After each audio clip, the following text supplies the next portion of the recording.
gusto poder saludar a José María Ramos, especialista en gobernanza y seguridad fronteriza, director general de vinculación institucional del Colegio de la Frontera Norte. José María, qué gusto saludarle. ¿Cómo le va? Muy buenas noches.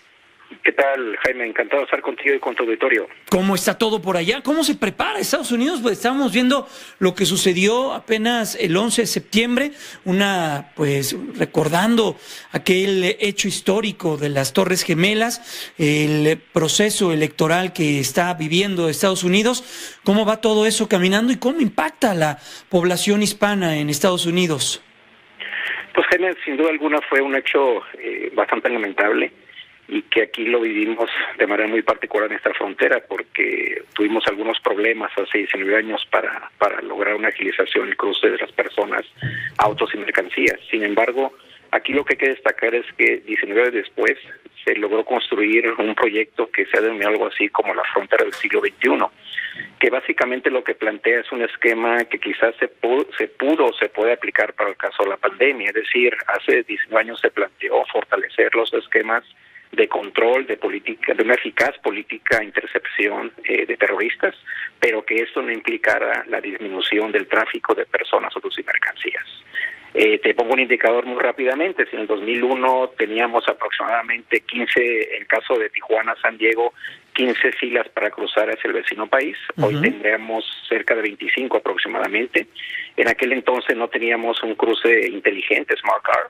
Ahora tenemos 8 filas para cruzar hacia Estados Unidos. Es decir, el desarrollo de la infraestructura transfronteriza ha sido una experiencia muy importante y que consideramos que se puede o se pudo haber aplicado para el caso de la pandemia, pero lamentablemente no fue así, básicamente por razones de seguridad de Estados Unidos. Estados Unidos prefirió utilizar sus recursos para atender sus prioridades de política, digamos, interna, aunque como sabemos ahorita hay una disputa, ¿no? Por las famosas declaraciones que dio el presidente Trump, en este caso el periodista, ¿no?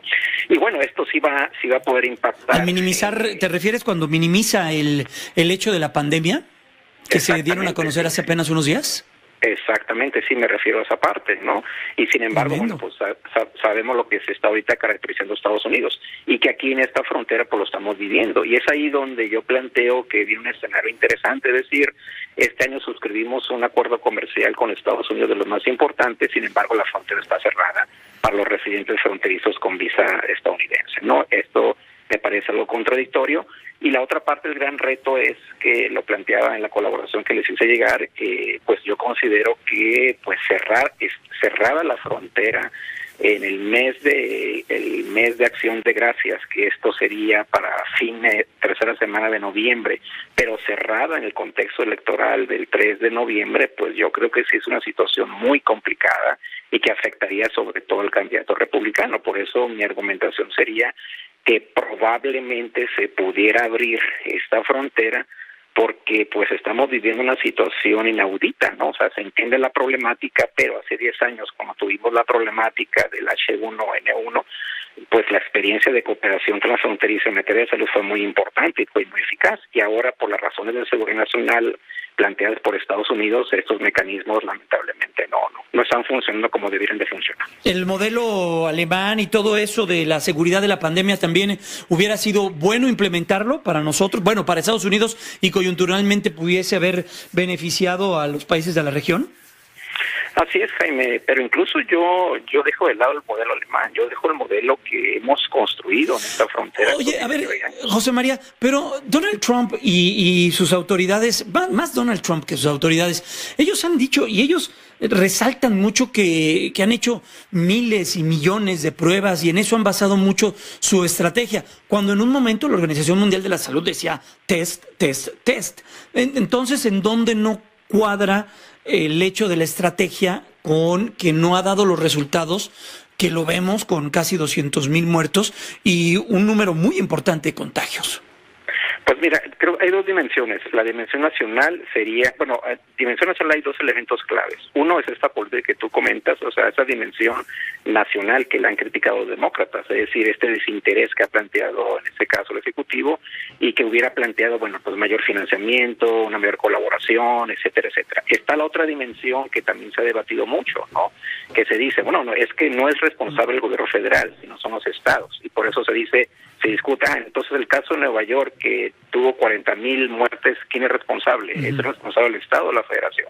Yo creo que eso es un tema de equilibrio del sistema federal, pero sobre todo algo que caracteriza a Estados Unidos, que es la política de descentralización hacia los estados. Es decir, yo, Federación, te canalizo esos recursos, pero tú atiendes las políticas de salud. Ahora bien, en el caso de Estados Unidos existen los famosos CDC, es decir, que son otros centros que se encargan de hacer las evaluaciones correspondientes en materia de prevención de riesgos, etcétera, etcétera, que fueron los que dijeron que Estados Unidos no debería de colaborar con México en el tema de la reducción de la pandemia, precisamente por estos criterios de seguridad nacional. Y ahí básicamente el planteamiento es algo así, es decir, tenemos riesgos de que los migrantes nos puedan contagiar, me refiero en este caso a los oficiales de migración, agentes de patrulla fronteriza, claro, etcétera, etcétera. Entonces, por eso esta parte de la colaboración pues se ha dejado de lado. Entonces, cuando yo hablo de colaboración, me refiero, por ejemplo, te pongo un indicador. Si todos los días cruzan a trabajar a Estados Unidos cerca de 200,000 transmigrantes que van y vienen, la pregunta es, ¿cómo estamos midiendo si estos transmigrantes están contagiados? Es decir, ¿qué estrategia? Pues no hay una estrategia, ¿no? Entonces, por eso, en mi punto de vista, estos 6 o 7 meses nos están reflejando que en la medida en que no existió esa cooperación eficaz, pues tenemos esta extensión de este cierre que sin duda alguna, vaya, pues es una situación que nunca había pasado y que yo creo que es un tema de oportunidades. ¿Oportunidades para qué? Para planificar, para planear, para construir, pero lamentablemente pues no ha sido así, ¿no? Entonces, pues son las consecuencias de las cuales estamos viviendo y que quizás de mantenerse cerrada, yo considero, y sobre todo de estos estados que son estratégicos, Texas y Arizona están considerados como estados bisagras, con cerca entre los dos como 40 votos electorales en el propio colegio, y que sin duda alguna pues le pueden afectar en ese caso al candidato republicano. Oye, ¿y cómo ves por último las encuestas, José María? Estamos platicando con José María Ramos, especialista en gobernanza y seguridad fronteriza, miembro también del Colegio de la Frontera Norte. ¿Qué ves en las encuestas? ¿Qué te dicen las encuestas en tu conocimiento? ¿Y qué representa, por ejemplo, en la elección pasada, con el entorno completamente diferente, pero qué representa las elecciones y un Donald Trump como está ahorita a como estaba hace prácticamente 4 años? Mira, hay algunos matices muy rápido. El primero de ellos es que se habla de que hay cerca en las encuestas nacionales o de percepción popular que lleva Biden cerca de 7 o 10 puntos porcentuales, ¿no? Que hasta cierto punto sería adecuado. ¿Por qué? Por el tema de la pandemia, desempleo, etcétera, etcétera. Sin embargo, cuando se basen las evaluaciones a nivel de los estados bisagra, es decir, la votación que se va a construir en el colegio electoral, para lo cual los candidatos requieren cerca de 270 votos, el cierre es casi, no hay una diferencia sustancial de Biden, es decir, por eso yo hablo de esos estados centrales, claro, hay otros, ¿no? Pensilvania, Ohio, entre otros, en donde la votación del colegio electoral va a ser muy decisiva. Por eso el otro contexto que viene y que va a ser relevante van a ser los próximos debates presidenciales. El primero ya faltan 14 días para el primero. Yo creo que esos debates van a marcar o van a clarificar sobre todo para los indecisos, de los cuales estaríamos hablando cerca de un 25-30% que estarían en contra. Ahora bien, lo que no contesté hace rato, lo digo rápidamente, ¿qué pasa con la población hispana? Aquí lo curioso, y lo comentamos en su momento, es que cuando fue la convención demócrata, no participó ningún representante demócrata de origen mexicano. Participaron, pero de otras nacionalidades, puertorriqueños. Y yo creo que ahí es una limitación para el Partido Demócrata. En el caso de los republicanos, vaya, pues algo similar sucedió. Entonces se está dejando de lado que ese voto hispano, que cuando menos podría representar entre el 15 y el 20%, pues aquí va a ser interesante. Ahora bien, a esto lo asocio también todo este contexto de manifestaciones, de politización, que sin duda es una situación importante. Ahí yo creo que hay también una serie de temas relevantes porque pues la sociedad de Estados Unidos es una sociedad conservadora, es una sociedad que está en contra del aborto, que está en contra de las marchas, que está en contra de las agresiones a los policías, etcétera, etcétera. Entonces, ahí hay todo un escenario muy interesante que si me permite rápidamente, vamos a tener un seminario donde participa... ¿Me das un minuto para ir a un corte comercial porque nos agarra la guillotina?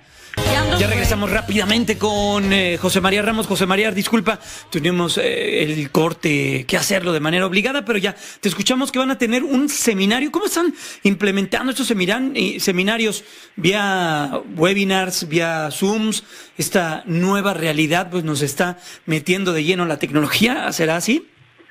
Así es, Jaime, es un seminario que, bueno, hemos organizado varios seminarios donde hemos estado discutiendo ese tipo de temas y el 6 de octubre tendremos uno precisamente para discutir el tema electoral en Estados Unidos. Está el doctor Curcio, Andrew Siri, Guadalupe Pérez Correa, tu servidor, Jorge Bustamante, entre otros.